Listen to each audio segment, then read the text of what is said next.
I heard that Melissa is cheating on you. And I responded with, I know. And he said the exact right words to me. He said, what did you expect? How did I get to this place?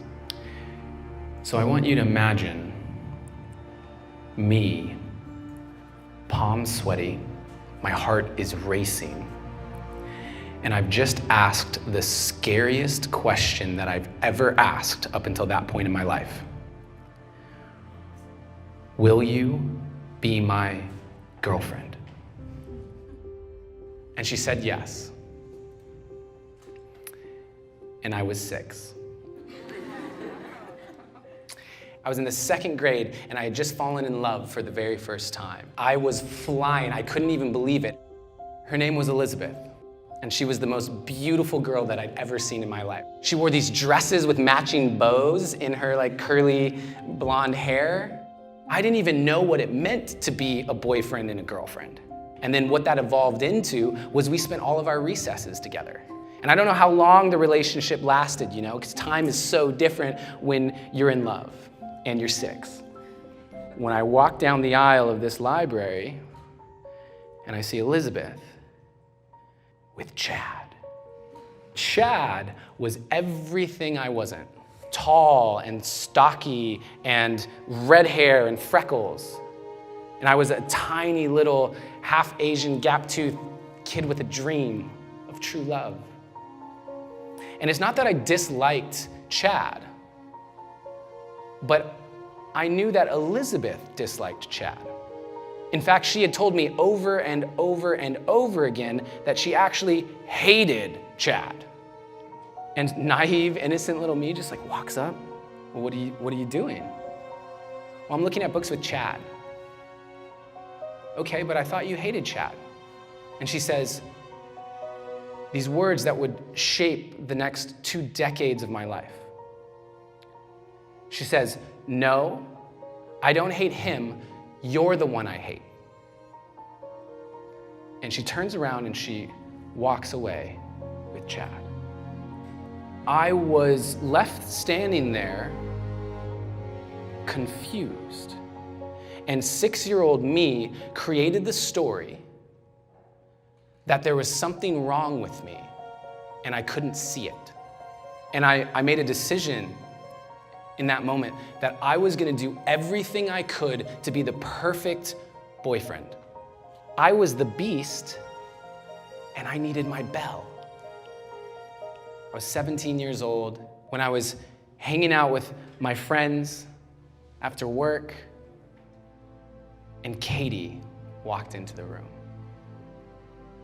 She went to a different high school, so I'd never seen her before, but the moment that she walked in, I knew that was my person. I knew it in the core of my being. And so I got her number. Well, that sounds way cooler. I actually asked her friend for her number, but I did eventually call that number. And we talked all night until we were both literally falling asleep on the phone.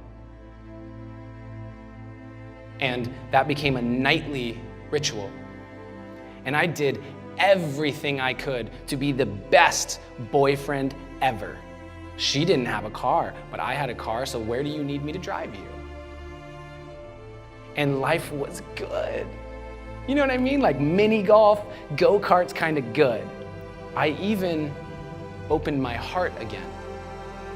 And yeah, there were some things that weren't exactly nice to experience. Like the nights that I would call her and I wouldn't get an answer. The text messages that didn't get returned. The various things that were indicators, I ignored all of them. She was perfect. She was my belle. And then one day we're at the mall and we're walking out of the Gap. And as we're walking out, I go to put my hand on her shoulder, not even arm around her, but just put my hand on her shoulder. And as soon as my fingers touch down, she reacts as if I've shocked her. And she yells at me, "Don't touch me!" And she storms off. I was back to the 6-year-old version of me in that library, not knowing what I had just done, but obviously something I did was worth hating. And I felt my whole world kind of crumbling around me. And that led to a series of relationships over several years of me trying to find people to fill me up. But I was a bucket with a giant hole in it. So every time someone would come in and fill me up at all, it would just go right out. I hit a rock bottom with a woman named Melissa. We were lifeguards. We worked together, and she let me know that this guy, Dan, was gonna give her a ride home. And then one day my friend called me up and he said, "Hey man, I have to tell you something.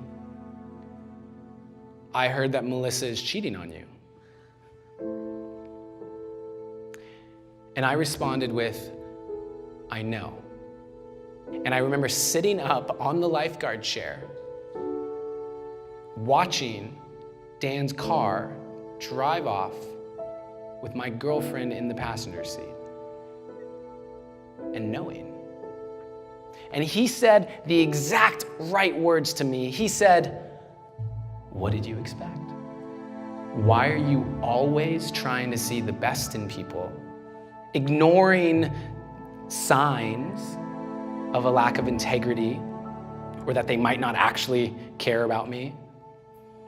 Because I saw them in their highest. But what it made me realize was that I wasn't doing the same thing for myself. I wasn't giving myself the benefit of the doubt. That's what I was doing for everyone else in my life, but not for me. I was spending every ounce of energy to be the right match for what everyone else wanted me to be. The good student for my parents, the good athlete for my friends, and the perfect boyfriend. And so for me, it became about seeing what I had allowed myself to believe, that there was something wrong with me, and deciding that I was going to change that I was worth changing that. Your self-love journey starts when you say you love yourself enough to be worthy of making changes in your life.